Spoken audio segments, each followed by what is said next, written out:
live di YouTube yang ada di chat kita ini. Sudah disampaikan di chat ya, Bapak Ibu ya. Baik Bapak Ibu, hadirin sekalian, kita lanjutkan acara kita ini dengan mendengarkan pembuka wacana, yaitu nantinya akan disampaikan oleh Dr. Abidin Siregar, DHSM MKes. Saya ingin menyampaikan sedikit biodata beliau yang banyak ini, namun sama-sama kita baca bahwa beliau ini adalah orang Sumatera kelahiran Aceh yang sebenarnya, yaitu tanggal 25 Mei yang sebentar lagi usianya sudah 65 tahun, gitu ya Dok ya.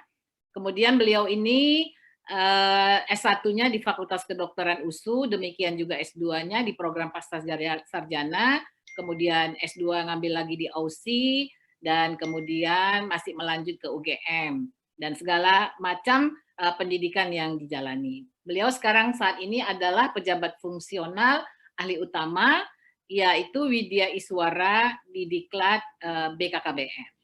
Mungkin jabatan sebelumnya pernah mulai dari daerah-daerah terpencil di Kabupaten Dairi yang mandinya dulu pakai air hujan ya dokter, akhirnya Pak Dokter jelang pensiun berada di Jakarta. Itu barangkali yang kita sampaikan untuk mengenal siapa Dr. Abidin Siregar ini, yang banyak kegiatannya kita lihat ada IKAL, ada IDI, ada IKA, dan segala macamnya. Dengan demikian, mari kita dengarkan. Kami persilahkan Dr. Abidin Siregar.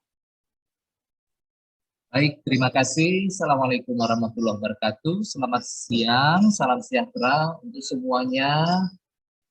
Ibu Ketua Umum PBII, Ibu Dr. Mutia Tumbas, yang banyak gagasannya ya, dan membuka wawasan yang lebar kepada kita semua, yang selama ini mungkin terlalu asik dalam kurungan situasi internal, sekarang mulai kita melihat ke arah luar. Terima kasih juga kepada Ibu Dirjen, rekan saya, rekan kompak saya dulu di Kementerian Kesehatan. Alhamdulillah memberikan arahan yang sangat bermakna buat kita tentang berbagai hal baru, ya, berbagai hal baru yang juga saya note di situ bahwa orang tua beliau sudah berumur 82 dan 85. Ini di belakang saya tertulis layar Golansia itu, tekadnya itu adalah bagaimana mengajak spirit to 90, semangat untuk sampai 90, itu Bu Murdiat, sampai 90. Dan ternyata sekarang ada di YouTube, ya, di Google, itu beredar satu pendapat dari beberapa perguruan tinggi, dari Washington University, dari Salisbury University, yang mengatakan justru kalau kemarin orang memahami life is begin 40, ya, hidup diawali pada umur 40, itu baru mulai gitu. Tapi puncak daripada karir manusia itu ternyata katanya ya, para bisnismen sukses di dunia itu puncaknya di umur 63. Beberapa presiden-presiden tokoh puncak itu di umur 70. Jadi tokoh-tokoh besar dunia itu berada di rentang 70 ke 80. Luar biasa. Ada apa? Ternyata ada lagi ilmu baru. Ternyata manusia yang katanya punya otak dua sisi, kiri dan kanan, ya, justru ketika belum berumur 60, yang dia pakai selalu kiri atau kanan. Tidak pernah dua-dua, begitu, ya. Dan ternyata menurut para ahli yang saya sebutkan tadi, setelah di atas 60, kebetulan karena elastisitas otaknya meningkat, maka interaksi, ya, sinapsis antara otak kiri dan otak kanannya itu menjadi efektif, sehingga mereka yang usia di atas 60 itu bisa melakukan dua pekerjaan bersamaan. Disitulah mereka sekarang bisa melakukan banyak hal justru setelah 60. Tadi Ibu Ketua Umum menyebut kolonel, ya, yang membuka gerai Kentucky Fried Chicken, ya, itu sangat terkenal seluruh dunia. Bahkan di Arab juga sudah ada KFC, ya, di mana-mana ada, luar biasa. Jadi itu juga dia lakukan setelah pensiun. Jadi boleh kita cek and recheck ya. Mereka-mereka yang berumur lansia, jangan takut. Tadi yang dikatakan oleh Ibu Kartini tepat ya. Lanjut usia sudah pasti. Tetapi bagaimana bisa menjadi tangguh dan smart, itulah isu kita hari ini. Saya akan mengantarkan sedikit, ini satu hal baru barangkali ya bagi kita semua. Kok ada ya namanya wacana dan sebagainya. Tadi saya melihat bahwa di daftar 300 orang, saya menerima banyak WA ini protes ini Bu Haslinda, Bu Murdiati, mengapa mereka dibatasi 300 begitu, nggak bisa saya jawab, ya, tidak bisa saya jawab, mengapa tidak bisa, ya, ternyata tadi sudah disebutkan ada keterbatasan daripada load, ya, link load kita punya, ya, karena ternyata banyak lagi yang ingin bicara, ingin ikut serta mendengar. Dan kita bersyukur, saya tadi sempat melihat sampai 12 halaman ke belakang, ternyata banyak dinas-dinas kesehatan se-Indonesia ikut. Kemudian Persatuan Juang Kencana, PJK, dari keluarga besar BKKBN, ini adalah grup lansianya BKKBN, itu juga se-Indonesia, termasuk ketuanya Pak Prisley, saya lihat ada di sana, begitu ya. Kemudian para penyuluh-penyuluh lapangan, puskesmas, rumah sakit, sangat banyak ya saya lihat ya, dan beberapa direktur rumah sakit. Ini luar biasa kegiatan daripada ID ini. Baik, Bu Haslinda, apakah di layar sudah terlihat saya? Sudah Pak, sudah. Baik, silakan lanjut. Pembuka wacana, saya teruskan saja. Nah, kita mulai dari sini. We almost die. Kita hampir mati. We almost end. Kita hampir berakhir. Nggak ada yang mengatakan nggak tahu, nggak percaya, nggak mungkin, nggak ada yang mengatakan begitu ya. Semuanya serba hampir. Hampirnya berapa lama lagi nggak tahu. Hampirnya kapan nggak tahu. Hampirnya bagaimana tidak tahu. Tetapi gambar ini menunjukkan kita boleh pilih sebelum tiba di sana mau hidup dengan cara buruk atau hidup dengan cara baik. Itu adalah otoritas kita. Itu hak yang diberikan Tuhan kepada kita. Dan Tuhan sudah melengkapi kita dengan semua. Sehingga disebut bahwa manusia adalah bentuk ciptaan sesempurna-sempurnanya ciptaan. Jadi tak ada lagi the best on the best dari ciptaan Tuhan. Kecuali yang namanya manusia. Maka menjadi naif ketika manusia tidak peduli pada dirinya. Nah, Ibu dan Bapak sekalian, menua itu adalah proses menghilangnya perlahan-lahan kemampuan jaringan untuk memperbaiki diri dan mempertahankan fungsi normalnya. Perlahan-lahan tapi pasti ya. Proses menua dimulai sejak lahir. Bukan dimulai dari 60 atau 40. Dari lahir sudah terjadi. Apa buktinya? Sel darah punya umur. Sel nukleus punya umur. Seluruh apa yang ada dalam tubuh kita punya umur, hanya dia silih berganti, bergantung kepada intake ya dan gizi yang kita makan. Kemudian tentu muncullah pertanyaan seperti ini.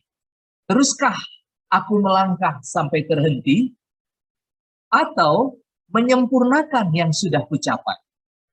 Nah, disinilah wacana yang perlu kita bangun dalam diskusi kita hari ini. Kita punya 3 pakar luar biasa ya. Satu, Ibu Erna adalah pengampu kebijakan kementerian.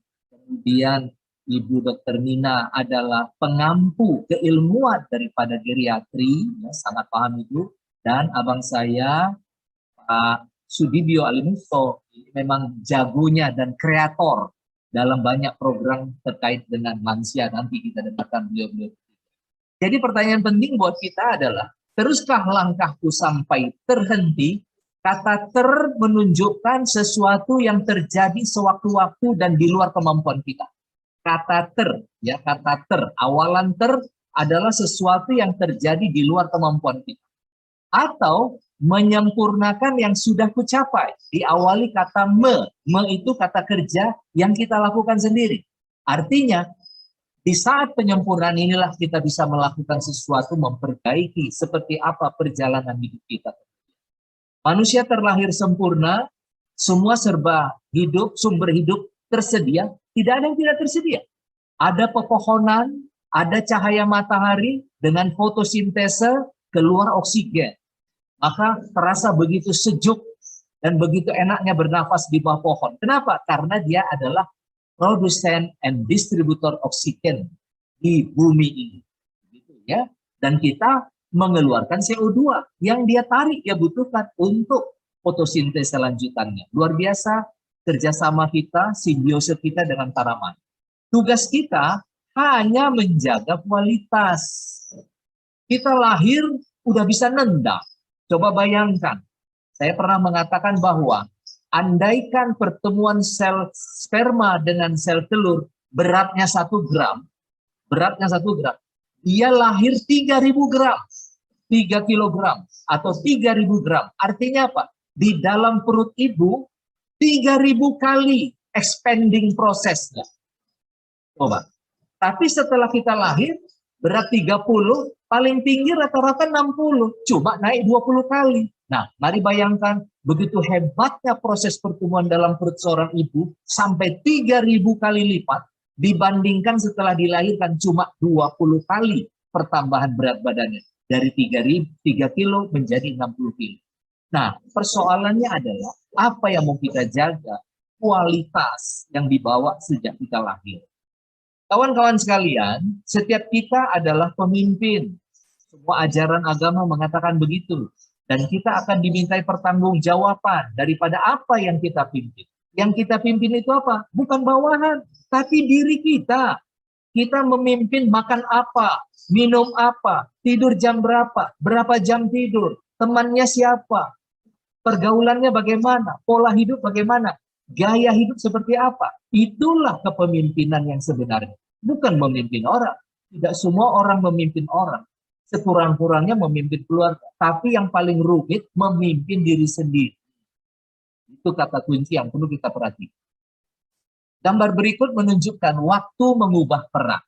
Awalnya kita digendong. Kemudian kita tumbuh kembang. Kita sekolah, berpendidikan, bekerja, mengabdi, mendapatkan investasi, mendapat aset, ya, membangun diri. Tapi kemudian harus berhenti, harus pensiun, mulai mengalami penurunan fungsi, sampai akhirnya kita perlu alat bantu, dan boleh jadi di ujung ini, sama dengan di awal, digendong lagi. Boleh jadi kan? Dulu awalnya digendong, ujungnya digendong lagi. Bisa terjadi begitu. Nah, karena itu, tulisan di bawah mengingatkan, setiap peran itu akan mengubah perhatian kita, akan mengubah prioritas kita. Tolong kita perhatikan ini wacana yang perlu kita pertimbangkan. Di dalam setiap peran ini akan mengubah perhatian. Jangan asik jalan terus, kemudian kaget. Tiba-tiba sudah tua dan tidak bisa apa-apa. Tapi setiap event hidup ini ada peran yang harus kita fungsikan dan kita perhatikan. Begitu umur 40, kita harus mengubah perhatian. Kesehatan harus pertama kita perhatikan. Apalagi? Pastikan punya kartu BPJS. Pastikan kita tahu mana puskesmas kita. Pastikan kita tahu kemana rumah sakit rujukan kita. Itu adalah hak primer kita yang sudah diatur dan disediakan oleh negara. Sudah pasti. Dan jangan takut. Jangan mikir, aduh, berobat itu mahal. Tidak. Ya, justru kalau sakit baru repot. Ya. Ini yang dikatakan oleh Ibu Farida tadi di awal, bahwa kelak kita ini akan bertambah sedemikian rupa banyaknya. Ya. Kelompok ini akan mencapai peningkatan sampai 3 kali lipat, sehingga nanti pada era 30-50 itu akan ada 1 dari 3 orang manusia di Indonesia, dan rata-rata di dunia itu adalah lansia.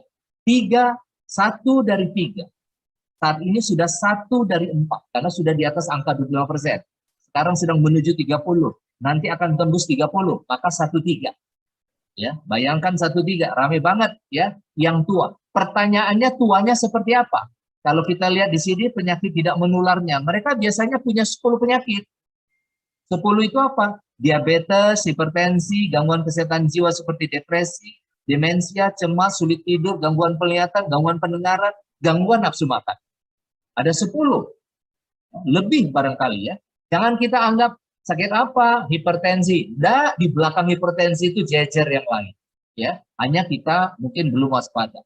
Tapi pada saat yang bersamaan terjadi peningkatan biaya rumah tangga, belanja ekonomi, kesehatan, konsumsi, energi, air, pemeliharaan, aktivitas sosial, dan rekreasi. Aktivitas sosial dan rekreasi ini perlu untuk merangsang cara kita berpikir dengan komunikasi, pikiran, body, soul, and mind itu berkembang terus. Sehingga kita tidak tua. Umur yang tua, tapi fisiologis tidak tua. Itu yang perlu kita jaga. Karena itu semua bisa kita antisipasi sejak dini. Ini data singkat saya dapat dari United Nations, ya. Kita lihat di sebelah kiri ini bagaimana penduduk bumi Asia dan Indonesia umur 15 tahun ke bawah, tanda panah merah menukik ke bawah. Dari tahun 50 sampai tahun 2050 nanti, jadi dalam grafik 100 tahun meroket jumlahnya menurun, jumlah anak-anak. Ya. Dan ini akan menurun terus. Kenapa? Ada tren di banyak negara, pria dan wanitanya tidak mau menikah. Atau kalau menikah, tidak mau punya anak. Dasar, ya. Mereka tidak mengerti makna anak itu apa. Dan bersamaan dengan itu, ateisme pun berkembang di banyak tempat, ya, yang tidak mengakui agama dan tidak mengakui Tuhan. Mudah-mudahan tidak ada kita di sini yang seperti itu. Kemudian, pada umur produktif 15-59 tahun ini cenderung flat, panah merah di atas. Ya, rata-rata ya selama 100 tahun ini rata-rata tetap 55%. Lantas di mana yang akan bertambah? Di sebelah kanan. Di grup 60 tahun ke atas meroket naik ke atas sejak tahun 50 yang awalnya jumlahnya di bawah 10%, sekarang sudah tren menuju 30%. Jadi dalam tempo 100 tahun dampak perbaikan ekonomi, perbaikan kesehatan, perbaikan lingkungan, yang tua bertambah, tetapi anak-anak tidak bertambah. Inilah tantangan ke depan, makin ramai ini nanti ke depannya yang perlu menjadi perhatian kita bersama. Saya sedikit menyinggung ke COVID supaya kita lebih waspada. Ini adalah titik awal COVID di dunia, di kota Wuhan, ya, ketika dia di lockdown, usir semua orang-orang dari luar negara Cina kembali ke negaranya. Lihat gambar perjalanan pesawat dari Wuhan ke seluruh dunia. Bersamaan dengan di lockdownnya bulan Januari, kota Wuhan di Cina, pada saat itu pula sejak Januari seluruh dunia kebagian COVID, termasuk Indonesia. Nah, kalau kita lihat data lansia, ya, yang positif dan komorbid, mari kita lihat. Mereka yang positif, ini data saya ambil tanggal 24 kemarin, lihat, warna hijau muda, hanya 11,2% saja dari 100% yang terkena COVID di Indonesia, 11,2. Ini yang paling banyak 31, 45, 46, 59, dan 15, 30. Mereka ini banyak di luar rumah. Tetapi mengapa yang nggak keluar rumah ini kena? Nah, ini yang harus sama-sama kita perhatikan. Dan kalau kita lihat grafik di kanan, inilah penyakit mereka yang terserang COVID itu. Ya. COVID bisa menyerang siapapun, tapi banyak orang sembuh dengan sendiri. Self-limited disease. Ya kan? Tetapi mereka yang tidak sembuh harus isolasi, harus masuk perawatan. Bahkan ada yang meninggal. Itu karena ini dia. Di dalam tubuhnya ada hipertensi. Ya, ini yang paling banyak penyebab masalah. Diabetes mellitus, penyakit jantung, ada yang hamil, penyakit paru, penyakit ginjal, penyakit nafas lainnya, kanker, imunitas, asma, dan sebagainya. Kalau kita lihat lagi ini, bagaimana lansia sembuh dan meninggal, ternyata kelompok umur ya positif yang sembuh 10%. 10% sembuh dari lansia yang kena. Dari semua lansia yang kena, 10% yang sembuh. Dan kalau kita lihat angka yang meninggal, nah, tolong kita perhatikan. Lihat tragisnya grafik ini. Dia yang sering di rumah nggak kemana-mana, tetapi ternyata daftar yang meninggal itu lebih banyak lansia. Terbanyak. Dan kalau kita lihat ke kiri, 46, 59, 36. Kalau digabungkan ini pralansia dengan lansia, itu mencapai 84%. Dahsyat sekali. Berarti masyarakat kita ini bukan hanya lansia, tapi pralansia pun sudah bermasalah. Berarti ada masalah dengan masyarakat. Ini tantangan kita bersama, mulai dari umur 40 orang Indonesia sudah punya masalah kesehatan. Begitu datang COVID atau datang lagi yang nanti yang lain, yang justru korban pertama adalah grup usia pralansia dan lansia. Sedikit lagi ya. Nah, ini tadi sudah disampaikan oleh Ibu Dirjen bahwa lansia kita amankan dengan vaksinasi. Begitu kata Menteri Budi, ada 21,5 juta sasaran yang mau dicapai sejak Januari, sejak tanggal 13 Januari Bapak Presiden Jokowi disuntik pertama di Indonesia sebagai tanda dimulainya vaksinasi, tetapi hingga bulan Juli ini itu masih 20%. Jadi benar yang dikatakan oleh Ibu Kartini, baru 20%. Padahal waktunya sudah hampir habis, bahkan sudah habis. Akhir Juni kemarin dipanjangkan ke akhir Juli, baru 20%. Ada apa?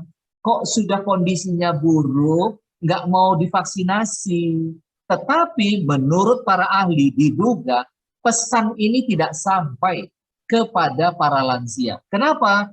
Karena menurut BPS, menurut Kominfo, lansia yang memegang gadget di Indonesia itu 6%. Dari 100 orang, cuma 6 orang yang punya gadget. Sementara itu sumber informasi hari ini tinggal HP. Nah, HP dia tidak punya, koran tidak kelihatan, penjual koran tidak ada, orang takut keluar. Akhirnya lansia kita cuma diam di rumah, sementara kuman dibawa oleh anak dan cucu menantunya. Ya, sedikit lagi Bu Asrinda. Lantas ini menjadi tantangan buat kita semua, dan tentu mari dibaca sebagai peluang bagi IID. Nah, ini potretnya nih. Peluang IID, Pak Bu Mur, Ketua Umum ya, dan kawan-kawan semuanya, ini peluang bagi IID. Ayo, mau diapain nih kesempatan nih untuk mendorong seluruh lansia dari mana saja. IID ada di Sabang sampai Merauke. Ayo, lakukan gerakan mendorong lansia vaksinasi di seluruh lokasi yang disediakan pemerintah. Nah, ini adalah suatu program yang sangat baik. Kenapa saya katakan sangat baik? Kalau istri dokter yang ngajak, itu beda dengan dokter yang ngajak. Kalau dokter yang ngajak, alah ini kan kita mau dijadikan apa ini praktek dokternya. Kira-kira begitu barangkali ya. Tapi kalau istri dokter, wah mereka akan sangat senang sekali. Akan berbeda ya. Dengan kelembutan, dengan ajakan. Akhirnya semua lansia Indonesia bisa coba kawan-kawan IID melakukan kampanye sebulan menggerakkan lansia untuk vaksinasi. Bulan lansia vaksinasi bersama IID. 1 bulan. Wah, itu akan terjadi perubahan besar di Indonesia, ya, dan itu merupakan satu kesempatan baik. Pada akhirnya seluruh sistem dan fungsi manusia ini akan menurun alami dan sebelum berhenti. Kita harus belajar lagi menjadi manajer mandiri, mengatur gaya hidup, menata pola hidup, menjaga keseimbangan. Seperti gambar batu yang tersusun ini. Lebih disiplin, lebih penyabar, lebih pengasih, lebih arif, lebih bijaksana. Nah, setelah melampaui perjalanan hidup panjang mendaki curam dan melelahkan, tapi kita harus jadi pemenang, bermodal sabar, ikhlas, syukur, dan mau berbagi dengan sesama. We almost die, but we must appreciate life and appreciating life itself. Kita pasti tiba waktunya. Mari hargai hidup, dan hargailah hidup itu sebagaimana adanya. Jangan dilewatkan begitu saja. Tetaplah saling sapa, saling bantu, tetaplah berikhtiar dan doa, dan jadilah lansia tangguh dan lansia smart seperti yang akan dibicarakan oleh 3 pembicara handal kita pada hari ini. Terima kasih. Lebih kurang mohon maaf. Wabillahi taufiq wal hidayah. Wassalamualaikum warahmatullahi wabarakatuh. Waalaikumsalam. Terima kasih kami ucapkan kepada Dr. Abidin Shah Siregar yang sangat luar biasa menyampaikan wacana, dan pasti kita agak panas nih mendengarkan apa informasi dari beliau. Terima kasih Dr. Abidin Shah.